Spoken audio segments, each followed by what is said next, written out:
Assalamualaikum warahmatullahi wabarakatuh. Perkenalkan, kami dari kelompok 2. Sebelumnya izinkan kami untuk memperkenalkan diri terlebih dahulu. Saya Alisa Rizka Maulida.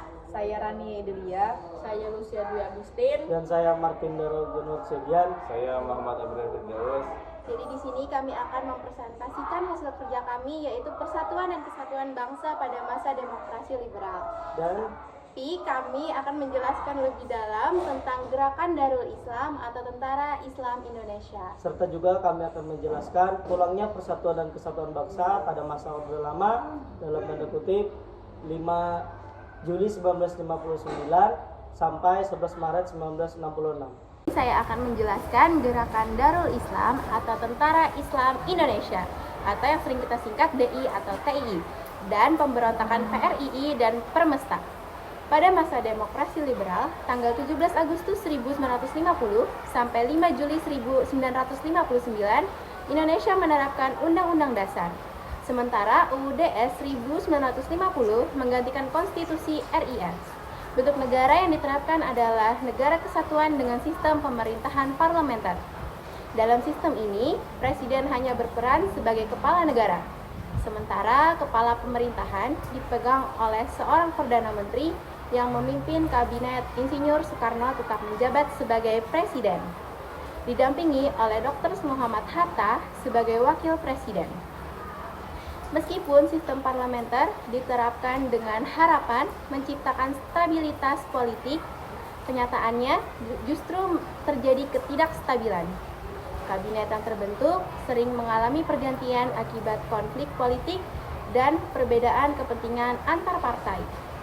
Dalam kurun waktu 1950 sampai 1959, tercatat ada 7 kabinet yang silih berganti, yaitu yang pertama ada Kabinet Natsir mulai pada tanggal 6 September 1950 sampai 27 April 1951. Yang kedua ada Kabinet Sukiman mulai pada tanggal 27 April 1951 sampai 3 April 1952. Selanjutnya ada Kabinet Wilopo mulai tanggal 3 April 1952 sampai 30 Juli 1953.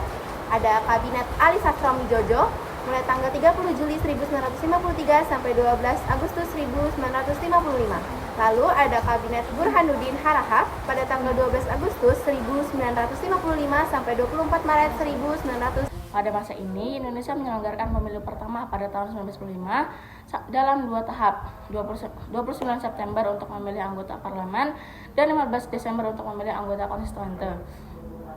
Kabinet Ali Sastromi Djojo II pada 24 Maret 1956 sampai 9 April 1957. Kabinet Juanda atau Kabinet Karya pada 9 April 1957 sampai 10 Juli 1959. Seringnya pergantian kabinet menunjukkan lemahnya sistem pemerintahan yang diterapkan. Salah satu penyebab utama ketidakstabilan politik adalah gagalnya badan konstituante dalam menyusun undang-undang dasar yang baru. Akibatnya, persaingan politik semakin memanas dan kondisi negara menjadi tidak stabil. Situasi ini semakin diperparah dengan munculnya berbagai pemberontakan di daerah seperti DI atau TII dan PRRI Persemesta. Ketidakmampuan sistem parlementer dalam membawa kestabilan politik dan kesejahteraan rakyat akhirnya mendorong Presiden Soekarno untuk mengusulkan konsep demokrasi terpimpin. Konsep ini bertujuan untuk mengembalikan peran Presiden sebagai pemimpin utama negara, sekaligus menata kembali sistem politik yang lebih stabil. Gagasan ini kemudian menjadi dasar bagi penerapan kembali UUD 1945 pada 5 Juli 1959 melalui dekret Presiden yang mengakhiri periode demokrasi liberal dan menjadi awal mula demokrasi terpimpin di Indonesia. Pada tahun 1999, situasi politik Indonesia semakin tidak terkendali akibat perdebatan yang berkepanjangan di dalam konstituante. Sementara itu, kondisi negara semakin memburuk, mengancam persatuan dan kesatuan bangsa. Menghadapi situasi ini, Presiden Soekarno menggunakan kewenangannya untuk mengeluarkan dekret Presiden pada 5 Juli 1999. Isi dekret tersebut meliputi pembubaran konstituante yang gagal menyusun Undang-Undang Dasar baru, pembentukan kembali UUD 1945 menggantikan UUDS 1950 yang dianggap tidak efektif. Pembentukan MPR dan DPA sementara sebagai upaya menata kembali sistem pemerintahan. Pada periode ini, berbagai pemberontakan dan gerakan separatis untuk terjadi di beberapa daerah, mengancam stabilitas nasional. Beberapa di antaranya adalah Gerakan Darul Islam atau Tentara Islam Indonesia. Gerakan ini bertujuan mendirikan negara Islam Indonesia dan terjadi di beberapa daerah, seperti Sulawesi Selatan, dipimpin oleh Kahar Muzakkar yang ingin memasukkan pasukannya ke dalam Angkatan Perang Republik Indonesia Serikat. Setelah gagal, ia melarikan diri ke hutan dan menyatakan Sulawesi Selatan sebagai bagian dari negara Islam Indonesia di bawah Kartosuwiryo.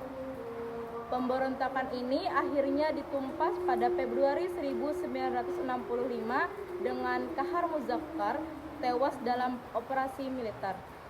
Aceh dipimpin oleh Daud yang menolak kebijakan pemerintah pusat yang menurunkan status Aceh dari daerah istimewa menjadi keresidenan. Pada 21 September 1953, Daud menyatakan Aceh bergabung dengan negara Islam Indonesia. Pemberontakan ini berhasil diselesaikan melalui musyawarah kerukunan rakyat Aceh pada Desember 1962 yang menghasilkan penyelesaian damai. Kalimantan Selatan dipimpin oleh Ibnu Hajar yang menamakan gerakannya Kesatuan Rakyat yang Tertindas. Ia resmi bergabung dengan negara Islam Indonesia dan diangkat sebagai Panglima tertinggi Tentara Islam Indonesia. Pemberontakan ini berakhir pada 1963 dengan penangkapan dan eksekusi Ibnu Hajar. 2. Pemberontakan PRRI atau Permesta. Pemberontakan ini terjadi karena ketidakpuasan daerah terhadap pemerintah pusat, terutama dalam pembagian anggaran. Gerakan ini dipimpin oleh berbagai dewan militer di beberapa daerah, seperti Dewan Banteng di Sumatera Tengah, dipimpin oleh Letkol Ahmad Hussein, Dewan Gajah Sumatera Utara, dipimpin oleh Letkol Muhammad Simbolan Dewan Garuda, Sumatera Selatan, Dewan Lampung Mangkurat, Kalimantan Selatan, Dewan Manghuhis, Sulawesi Selatan, dipimpin oleh Letkol Penzil Sumwal. Puncak pemberontakan terjadi pada 10 Februari 1958 ketika Dewan Banteng mengeluarkan ultimatum kepada pemerintah pusat menuntut kabinet Juanda untuk mundur dalam waktu 5x24 jam.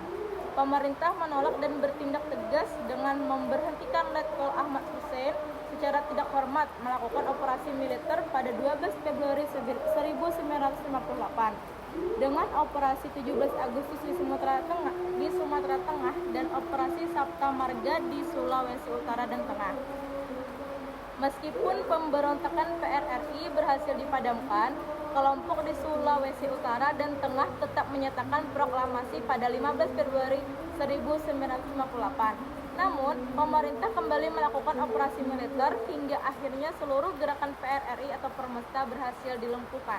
Jadi kesimpulannya adalah pada periode ini, kondisi politik dan keamanan Indonesia sangat tidak stabil. Perdebatan yang berkepanjangan dalam konstitusi serta munculnya berbagai pemberontakan membuat negara dalam keadaan genting. Dekret Presiden 5 Juli 1959 menjadi langkah penting dalam mengatasi krisis ini, sekaligus menandai berakhirnya sistem demokrasi liberal dan beralih ke demokrasi terpimpin di bawah kepemimpinan Presiden Soekarno. Jadi saya akan menjelaskan pulangnya Persatuan dan Kesatuan Bangsa pada masa Orde Lama periode 5 Juli 1959 sampai dengan 11 Maret 1966. Yang pertama, Dekret Presiden.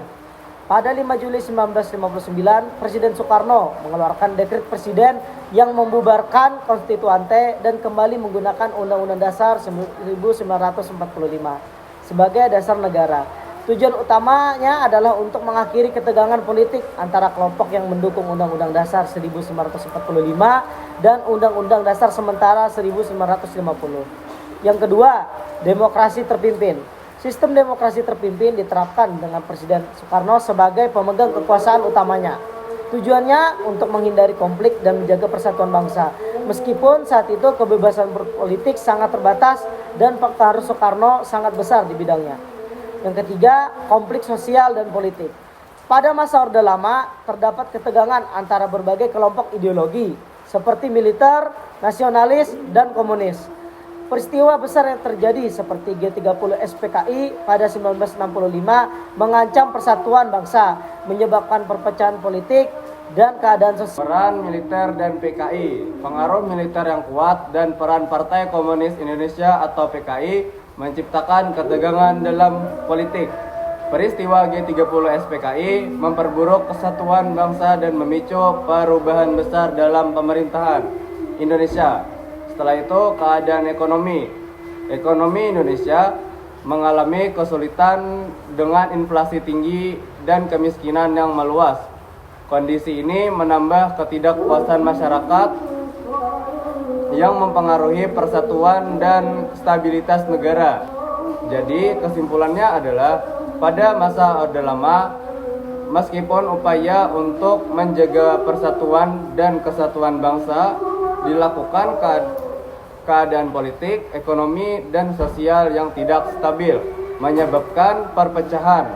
Setelah peristiwa G30 SPKI, Orde Lama berakhir dan Indonesia memasuki masa Orde Baru yang membawa perubahan dalam struktur pemerintahan.